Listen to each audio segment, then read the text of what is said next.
Man, so it's kind of a crazy story. So growing up in Macon, I used to volunteer at the Big House Museum a good bit here in town, and became really good friends with the curator Richard Brent. Um, and we've been friends just all throughout me growing up and moving to Nashville and coming back and forth. Um, and you know, knowing Richard, Chank was always never too far away.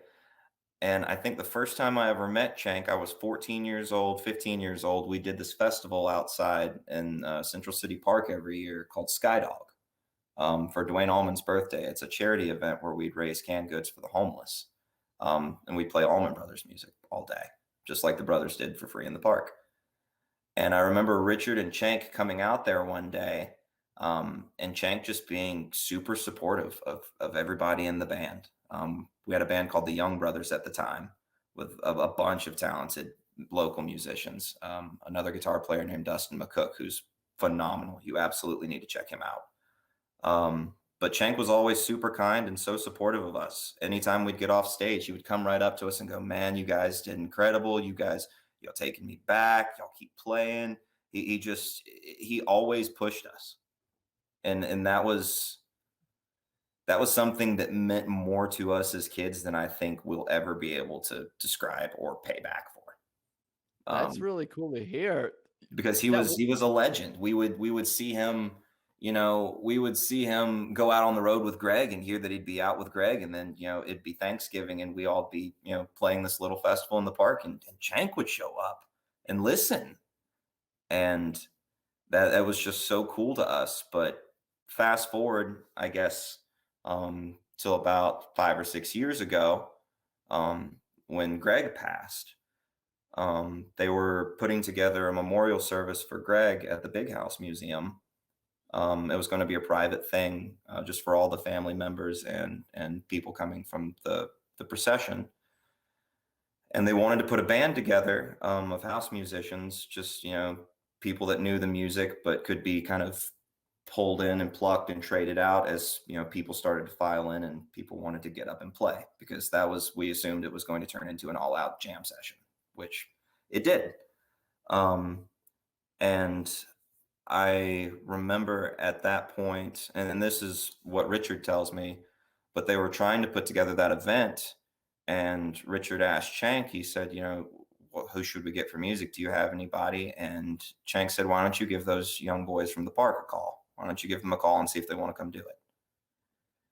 And Richard called me and said, hey, Chank's asked if you want to put together the band to play, this reception. Will you do it?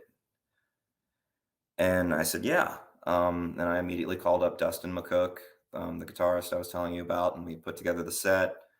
And I was on tour in New York at the time. I flew home to do it, and we played the whole afternoon.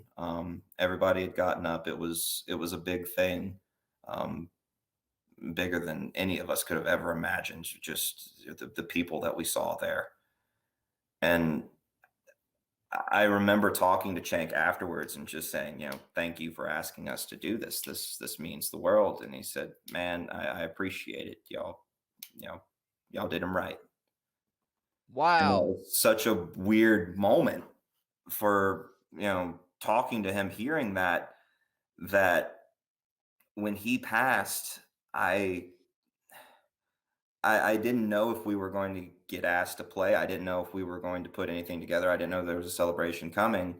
Um, but I guess maybe about a month and a half afterwards, I got the call from Richard, and he said, "Hey, um, we're putting together a celebration of life for Chank. Um, can you do it again?" And I said, "Yeah, we'll put the band together." Um, so we got the band together, and Richard then reached out and said, Derek and Susan are coming, and they are probably going to want to get up and play a little bit. Just be ready, And we were like, yeah, for sure. Sure. Maybe not. You never know. And they showed up day of and were super sweet. It was such a cool experience. Um, they did Smoke Ring Halo, the old Wood Brothers song for Chank, which I thought was Mhm. really fitting. It's a beautiful thing.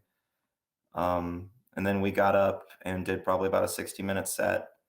And Susan got up and sang Stormy Monday, and Derek sat in on Liz Reed. And Wow. it was a cool send off for So their friend. what cool stuff all around. And I'm also sorry for your loss. I mean, this of a friend. I mean, that's not fun thing to deal with at all. So I wanted to definitely, say that as well to you. Well, thank you. He meant a lot to a lot of people, and I, I'm just, I count us lucky. I count, the young brothers, the band, lucky that that he listened, that he liked what we did. That meant the world to us. It meant more than he'll ever know. Yeah, and I was gonna say, what an ultimate compliment to give you. And you almost like brushed over it in a sense, but it was really an ultimate compliment when you guys first were playing at the park, and or early on, and he said to you, "Y'all bringing me back." Like, is there a bigger compliment than that? And I guess you did kind of receive a almost bigger, as big compliment being asked to play at what was Gregg's memorial at the big house as well. Were Derek and Susan there as well? I mean, I can imagine who. They were. I don't think they ended up being able to stay for the reception service. I think there was something that ended up happening and they had to go. But I did get to see him for a split second. It's funny. There's a terrible picture of me. I had just gotten off of the plane and I looked like somebody has hit me over the head with a book. And Susan and Derek have walked up to say hello, and I look so out of it. But I And think then they know I you think too. They everybody was reckon. having a day that day. Yeah, that's true. It's It yeah, was a hard day for extenuating everybody. circum.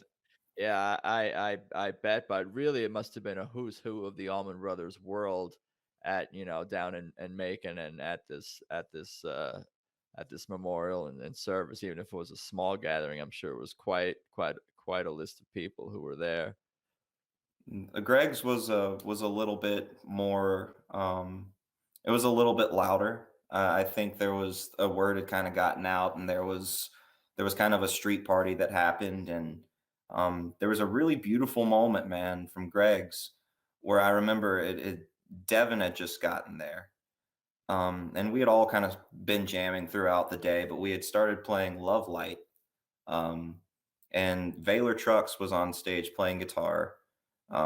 Barry Oakley Jr. was playing bass. Oh, let's see. It was Dwayne Betts was playing. I already said Dwayne Betts. Dwayne Betts was playing guitar. Oakley on bass. Trucks on guitar. And then Devin Allman walked up. And I remember I took my guitar off and I handed it to Devin to play Love Light. And I got off stage and I turned around and I walked and I looked and I was like, oh my God, that's the first time an Allman, a Betts, an Oakley, and a Trucks have all been on stage together since I can remember. And it was a weird moment of like, oh my gosh, wow, that's history.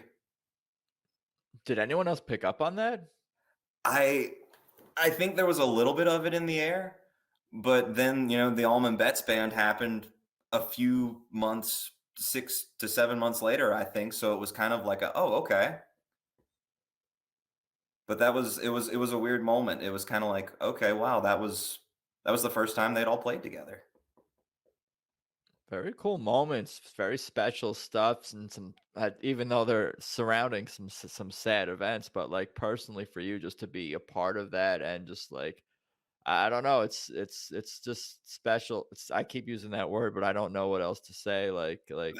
I've struggled to find it. It's just to be a fly on the wall has been such. I don't know how I've been this lucky or this blessed, but just getting to be witness to some of these crazy musical moments, I'll never be able to give enough thanks.